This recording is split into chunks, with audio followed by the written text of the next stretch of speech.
Professor Syed, the deadliest species is gone. The human raised her hand. It's called Earth, sir.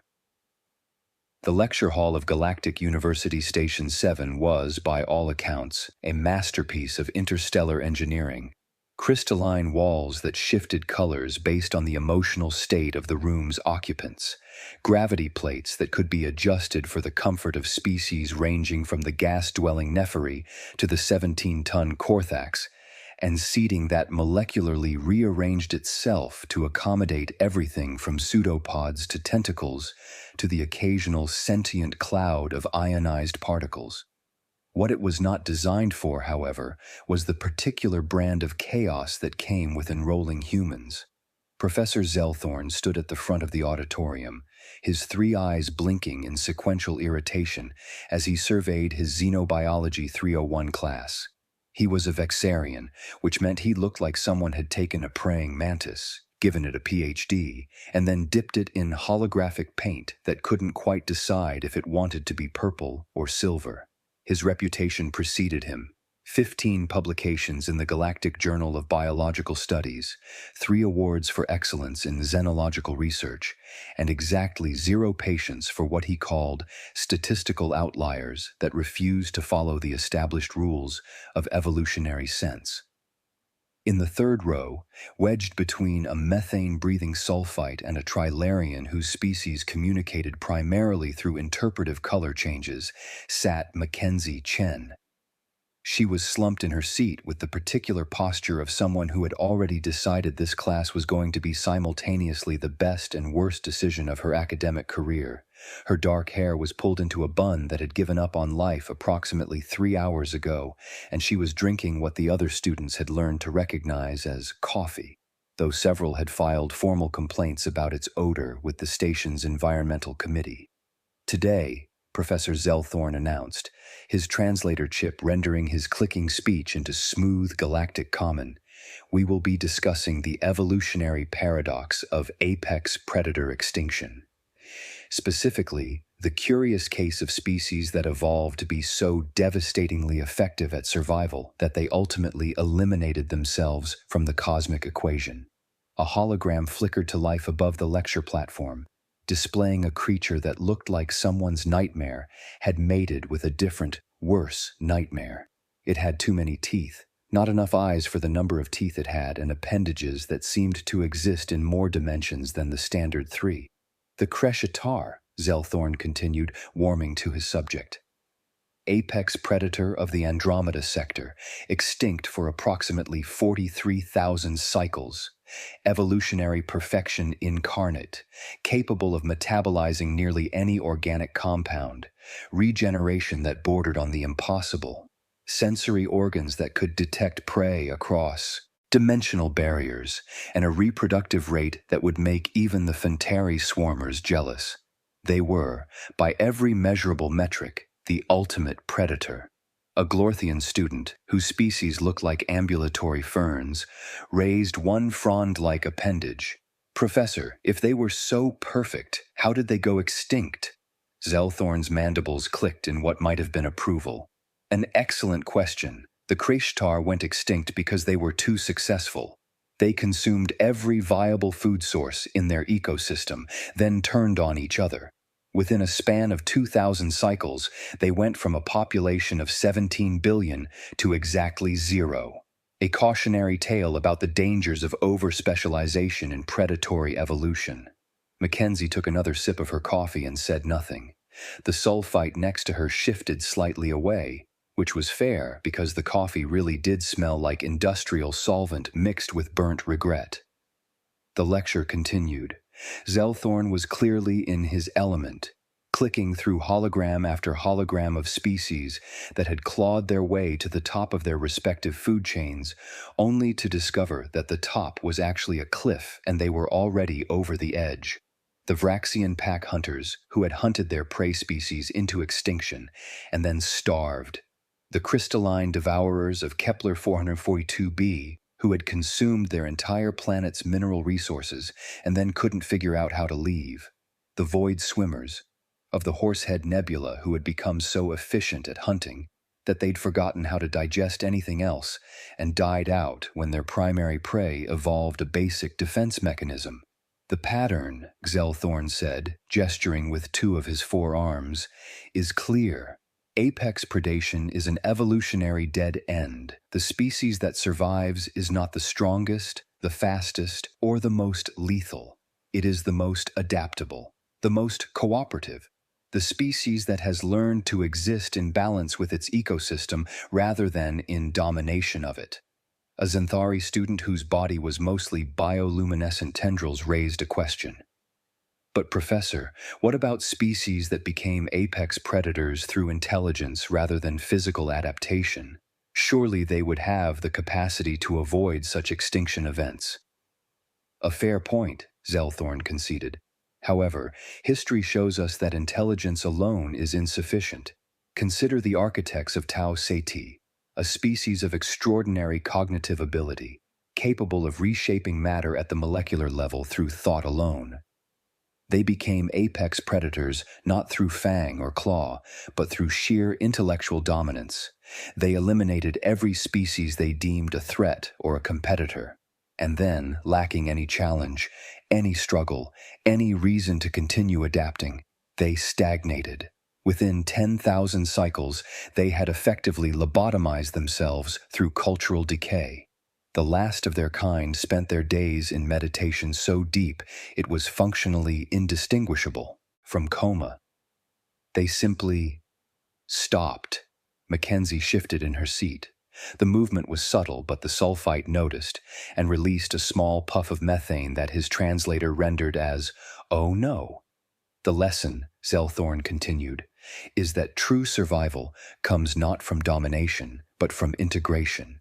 The species that thrive in the galactic community are those that learn to coexist, to cooperate, to see themselves as part of a greater ecosystem rather than apart from it. Aggression, violence, predatory behavior, these are evolutionary relics that the truly advanced species have long since abandoned. He paused, his three eyes sweeping across the classroom with something that might have been pride. I am pleased to say that every species represented in this classroom has reached that enlightened state. You are here not because your ancestors were the strongest or the most ruthless, but because they were wise enough to choose a different path. Mackenzie's hand went up, Xelthorn's eyes focused on her with the expression of someone who had just heard the universe's fire alarm go off. Yes, Miss Chen. So, just to clarify, Mackenzie said, her voice carrying that particular tone that her friends back home would have recognized as danger. Mackenzie is about to make a point. You're saying that apex predators always go extinct because they're too good at killing things, and that all successful species are peaceful and cooperative? That is the fundamental thesis, yes, Xelthorn said cautiously. Right, cool, Mackenzie nodded. So, quick question, what do you know about Earth? The color-shifting walls of the lecture hall flickered from a calm blue to a sort of uncertain yellow-green. Several students turned to look at Mackenzie with expressions that ranged from curious to horrified, depending on whether they'd had any previous interactions with humans. Xelthorn's mandibles clicked rapidly, which his translator didn't bother to interpret because it was clearly just the Vexarian equivalent of an annoyed sigh. Earth is the human homeworld. A Class M planet in a relatively unremarkable solar system, tectonically active, prone to extreme weather events, gravity 0.98 standard. What is your point, Miss Chen?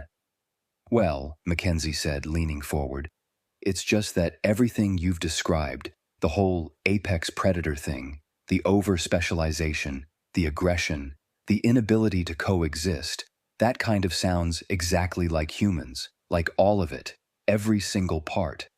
A trilarian in the front row changed colors to what looked like alarmed orange. Several other students began discreetly gathering their belongings. Xelthorn's three eyes blinked in sequence. Miss Chen, humans are certainly an aggressive species by galactic standards, but you are hardly apex predators. You lack natural weapons, your sensory organs are remarkably limited, your physical strength is mediocre at best, and your homeworld is still intact, which rather contradicts the pattern we've been discussing. Okay, so here's the thing, Mackenzie said, and the sulfite next to her actually picked up his belongings and moved 3 seats away. Humans are absolutely apex predators, like aggressively, terrifyingly apex. We just don't look like it because we did the whole predator thing with our brains instead of our teeth. Miss Chen, no, hear me out, Mackenzie continued, standing up now because apparently she had decided to commit fully to this bit. You talked about the Crescitar having too many teeth and being able to metabolize anything. Humans can eat almost anything. We're one of the only species that can process both plant and animal matter efficiently. We drink literal poison for fun. She raised her coffee cup. And we've built up resistances to substances that would kill most other species. We've got medicines that are just carefully measured toxins. Our spices are plant defense mechanisms that we cultivate on purpose because we think they taste good. A Glorthian student made a sound like wind through leaves, which the translator rendered as, "Please stop talking." Mackenzie did not stop talking. And teeth. We don't need crazy teeth because we invented knives, and then better knives, and then knives that can cut through starship hulls. We outsourced our teeth to technology and then kept making them sharper just because we could. Professor Zelthorn held up a hand. Miss Chen, you are conflating tool use with predatory adaptation. We are pursuit predators, Mackenzie announced with the energy of someone who had clearly been waiting her entire academic career for this moment. You know what that means? That means we're not fast, we're not strong, we don't have venom or claws or night vision, though we fixed that last one with technology, obviously. What we have is endurance. Humans can run forever. We can track wounded prey for days. There are humans who run ultramarathons through deserts for fun. For fun, Professor. We turned our primary hunting adaptation into a recreational activity because we got so good at killing things that we needed to find ways to make it challenging again. The lecture hall's walls had shifted to a deep purple that suggested the room itself was uncomfortable with where this was going. Furthermore, Zelthorn said, his voice taking on a strained quality, the species we have discussed went extinct because they destroyed their ecosystems. Humans are still very much alive, and Earth still supports billions of your kind. This rather undermines your argument. Mackenzie laughed. It was not a reassuring sound. Professor, we drove dozens of species to extinction before we even invented writing. Woolly mammoths, gone. Dodo birds, eaten. Passenger pigeons, there used to be billions of them, and we killed every single one in about 50 years. And that's just the species we remember. There are entire categories of megafauna that disappeared, suspiciously quickly after humans showed up in their habitats.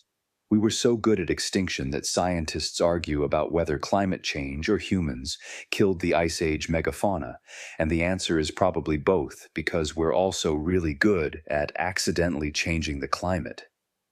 A student in the back gathered their things and simply left. Professor Zelthorn didn't even try to stop them. Miss Chen, this is hardly... We domesticated wolves! Mackenzie steamrolled onward.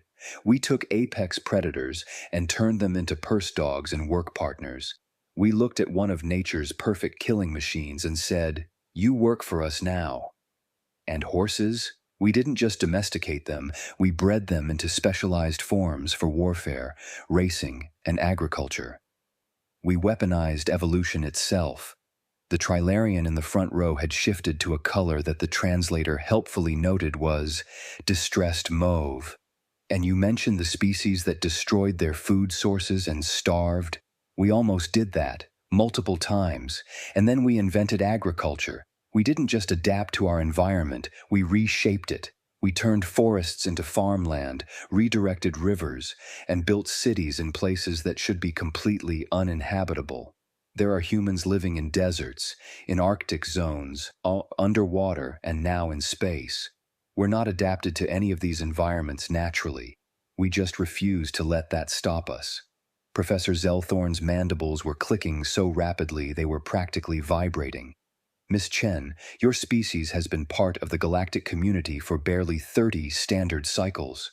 You are hardly in a position to— We split the atom, Mackenzie interrupted. Do you understand what that means? We looked at the fundamental forces of reality and figured out how to break them. And the first thing we did with that knowledge, we built bombs so powerful we could end all life on our planet. We became capable of planetary extinction in about 40 years from the invention of powered flight. 40 years. And we built thousands of these weapons. We made enough nuclear weapons to end our own species multiple times over, just to be sure, I guess. Several more students were edging toward the exits now.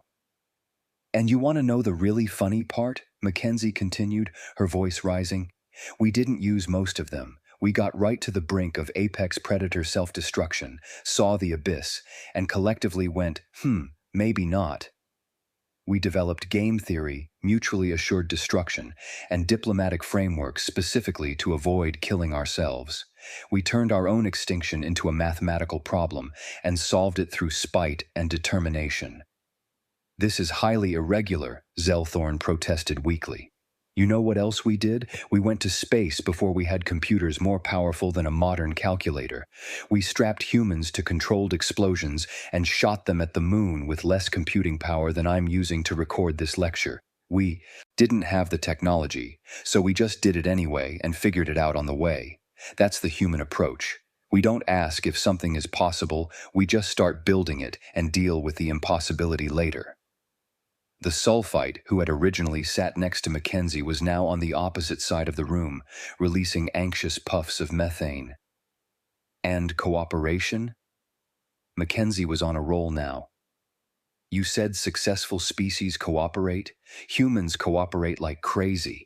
We cooperate so much it's terrifying. We form alliances, nations, international organizations. We cooperate on projects spanning decades and involving millions of people. The International Space Station, the Large Hadron Collider, the Internet. We built a globe-spanning communication network just so we could share pictures of our domesticated mini-predators doing cute things. Miss Chen, I really must insist. We also compete like crazy, Mackenzie continued. We have wars, genocides, horrific violence. We've killed hundreds of millions of our own species in conflicts over resources, ideology, religion, and sometimes just because we didn't like each other very much. We are simultaneously the most cooperative and most violent species we've ever encountered. We contain multitudes, Professor. Terrifying, contradictory multitudes. Professor Zelthorn looked like he was reconsidering his career choices. Your point, Miss Chen? Mackenzie spread her hands. My point is that humans are the apex predator species you've been describing. We have every single trait you listed. Over-specialization in intelligence? Check. Capable of ecosystem destruction? Check. Violent, aggressive, and highly adaptable? Check. Check and check. We're the species that should have gone extinct a dozen times over. We should be a cautionary tale. We should be a footnote in some other species' xenobiology textbook about what happens when evolution gets too enthusiastic about the whole predator thing. But you're still here, Zelthorn said, and there was something almost desperate in his voice. Exactly, Mackenzie grinned. We're still here. And you know why? Because we're the first apex predator species that was smart enough and stubborn enough to look extinction in the face and go, not today. We did everything wrong according to your models. We were too aggressive, too adaptable, too good at killing. We should have destroyed ourselves 100 times over, but we didn't. We made art, we made music, we made ethics and philosophy and social contracts. We invented the concept of conservation. We became so good at extinction that we started protecting other species from US. The lecture hall was now mostly empty, except for a few hardy students who seemed too shocked to move. We're not the exception to your rule, Professor, Mackenzie said, sitting back down. We're the proof that the rule is incomplete. Apex predators don't always go extinct. Sometimes they make it. Sometimes they look at the abyss and step back. Sometimes they're smart enough to know that being the deadliest doesn't mean you have to kill everything. We're not the species that abandoned aggression to survive. We're the species that kept the aggression and survived anyway, through sheer bloody-minded refusal to follow the script. Professor Zelthorn was silent for a long moment. His 3 eyes blinked in sequence, then all at once, then in sequence again. The color-shifting walls had gone through approximately 17 different emotional states and finally settled on what looked like resigned beige. "Miss Chen," he said finally, "you have given me a great deal to think about." "Happy to help," Mackenzie said cheerfully, taking another sip of her coffee. "However," Zelthorn continued, "I feel I must point out that humans have been a spacefaring species for barely 3 decades. You have not yet faced the true challenges of galactic existence, the scarcity, the competition, the million small pressures that wear down even the most determined species. You say humans are survivors, but you have not yet truly been tested." Mackenzie smiled. It was not a nice smile. "Professor, we evolved on a death world where everything was trying to kill us. We survived ice ages and supervolcano eruptions. We invented agriculture despite having no biological right to it. We split the atom before we figured out how to not kill each other with it, and we made it to space through sheer spite. We've been tested. We passed. The test just didn't know it was grading on a curve." "Furthermore," Zelthorn said, though he sounded less certain now, "humans are still prone to violence. You admitted as much yourself. How do I know that humanity will not simply become the next cautionary tale? The next species that rises to dominance only to destroy itself and everything around it?" Mackenzie's smile softened. "You don't, Professor. We don't either. That's the point. We don't have a guarantee. We just have a choice, and we keep making it every single day. The choice to be better, to do better, to take all that aggression and adaptability and tool-making genius and point it toward building instead of destroying. We're not perfect, we're not peaceful, we're not enlightened, but we're trying, and for an apex predator, that's actually pretty remarkable." The lecture hall was completely silent now except for the gentle hum of the environmental systems. Even the walls had stopped shifting colors, settling on a thoughtful blue. Professor Zelthorn looked at Mackenzie for a long moment. Then he looked at his lecture notes, then back at Mackenzie. Then he did something that shocked the remaining students more than anything else in the entire bizarre exchange. He laughed. It came out as a series of rapid clicks and chirps that the translator struggled with before finally settling on rendering it as actual laughter. "Miss Chen," he said, "I believe I owe you an apology. I have been teaching this course for 17 cycles, and in all that time, not a single student has challenged my fundamental thesis. Most simply accept that the path to enlightenment is away from predation, toward passivity. You have reminded me that reality is rarely so simple." "Does this mean I pass the class?" Mackenzie asked hopefully.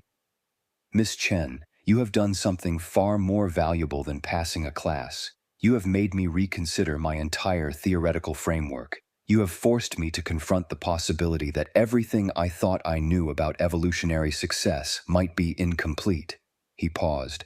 "That being said, you will still need to write the midterm essay." "Worth a shot," Mackenzie muttered. Zelthorn gestured to the few remaining students. "Class is dismissed early today. I have some significant revisions to make to my research. Miss Chen, please see me during office hours. I would like to discuss Earth's evolutionary history in greater detail, purely for academic purposes, you understand. And not at all because you're terrified of what else you might not know about humans?" Mackenzie asked sweetly. "That too," Zelthorn admitted. "That very much too." As the students filed out, the sulfite who had originally sat next to Mackenzie paused near the door. "For what it's worth," he said, his translator rendering his methane emissions into words, "that was either the bravest or most foolish thing I have ever witnessed in an academic setting." "Why not both?" Mackenzie replied. The sulfite considered this. Your species frightens me. Yeah, Mackenzie said, gathering her things. We frighten us too sometimes. That's how we know we're still paying attention. Later that evening, in the human dormitory section of the station, Mackenzie found herself surrounded by her fellow human students, all of whom had heard about the incident through the station's remarkably efficient gossip network. You actually told a Vexarian professor that humans are apex predators? Asked Marcus Webb, a biology major from New Zealand who had previously been the most notorious human on the station for trying to explain rugby to a species with no concept of competitive sports. I did, Mackenzie confirmed. And you lived? Asked Jennifer Torres, an astrophysics student who had accidentally caused a minor diplomatic incident by asking a Xanthari dignitary if they glowed in the dark. The answer had been yes, and the dignitary had not appreciated the question. Apparently, Mackenzie said. Did you mention the nuclear weapons? Marcus asked. Of course I mentioned the nuclear weapons. What kind of humanity is terrifying speech would it be without the nuclear weapons? Jennifer shook her head in admiration. You're going to be a legend. 20 years from now, students will still be talking about the time a human stood up in Xenobiology 301 and gave a lecture on why humans are actually the apex predator species that everyone thought was extinct. I mean, they're not wrong to be nervous about us, Mackenzie said thoughtfully. We are kind of terrifying when you think about it. We just don't think about it because we're used to us. That's the thing, though, Marcus said. We're not the scary monsters everyone thinks we are. We're just people, stubborn, inventive, occasionally violent people who refuse to let little things like physics or common sense or the laws of nature stop us from doing what we wanted to do. Which is exactly what makes us scary, Jennifer pointed out. We're not predictable. We don't follow the rules. We look at the impossible and treat it like a challenge. Mackenzie raised her coffee cup. To humanity, the species that should have gone extinct but was too stubborn to die. To humanity, the others echoed, raising their own cups of various earth beverages that their alien dorm mates had learned to avoid asking about. The next day, Mackenzie arrived at Professor Zelthorn's office hours to find him surrounded by holographic displays showing Earth's evolutionary history. There were charts on human migration patterns, graphs of technological development, and what appeared to be a three-dimensional timeline of every major extinction event in Earth's history, with human involvement highlighted in aggressive red. Miss Chen, Zelthorn said without looking up, tell me about the Great Oxygenation Event. Mackenzie blinked. That was like 2 billion years before humans existed. I know. Tell me anyway. Okay, well, cyanobacteria evolved photosynthesis and started pumping oxygen into the atmosphere, which was toxic to most of the anaerobic life that existed at the time. It was basically the first major extinction event caused by life itself, killed off most of the planet's biodiversity at the time. And yet life survived, Zelthorn said. Life adapted, Mackenzie corrected. New species evolved that could use oxygen. It completely reshaped Earth's biosphere, but life found a way. Exactly. Zelthorn finally looked up at her. After our discussion yesterday, I went back through the Galactic database. Do you know how many species have survived their own apex predator phase? I'm guessing not many. 3, Zelthorn said. In the entire documented history of the galactic community, only 3 species have successfully transitioned from apex predator behavior to sustainable galactic citizenship. The Vryn, who required 8,000 cycles and 2 near-extinction events. The Korthax, who underwent forced genetic modification by the Galactic Council.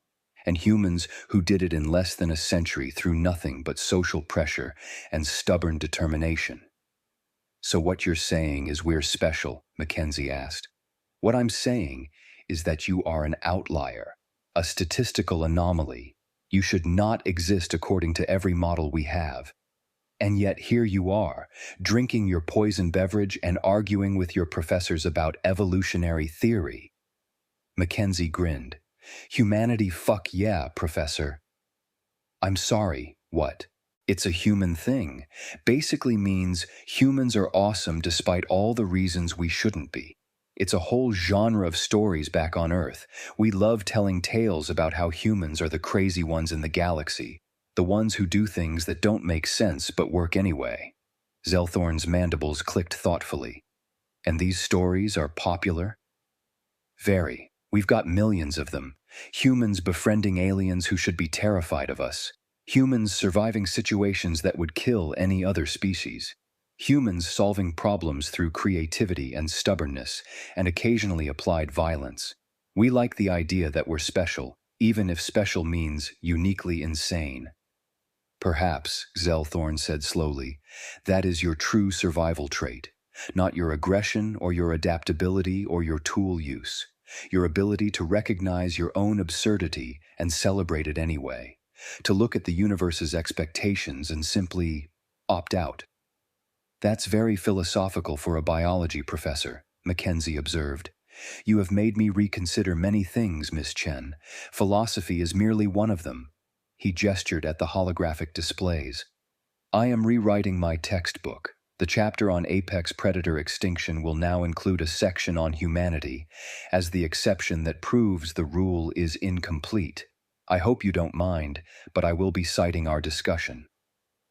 Only if you use my full name and make me sound really smart. I will do my best. Zelthorn paused. Tell me, Miss Chen, what are your plans after graduation? I hadn't really thought about it. Maybe research, maybe teaching. Why?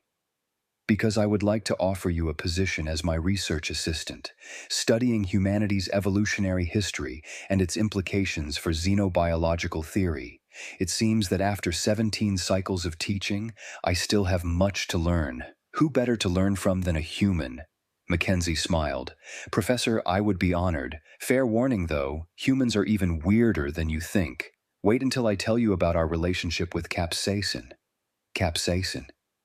It's a chemical that plants evolve to stop mammals from eating them. We cultivate it, breed plants to have more of it, and use it to make our food taste better. We call it spicy. Professor Zelthorn's 3 eyes widened. Your species intentionally consumes plant defense chemicals for pleasure? Oh, Professor, Mackenzie said, her grin widening. You have no idea. Wait until I tell you about caffeine, alcohol, and that time humans decided to eat moldy milk and called it cheese. From the hallway outside, passing students heard a sound they had never associated with Professor Zelthorn before. A long, despairing sigh that his translator rendered simply as, "What have I gotten myself into?" But if they had looked closely, they might have noticed that the color-shifting walls of his office had settled on a warm, amused gold. And that was perhaps the most human thing of all, the ability to terrify someone and make them laugh at the same time, to be the monster and the friend, the destroyer and the creator, the apex predator that chose to be something more. Humanity had entered the galactic stage, and nothing would ever be quite the same. But then again, it never was. Human, fuck yeah, retry.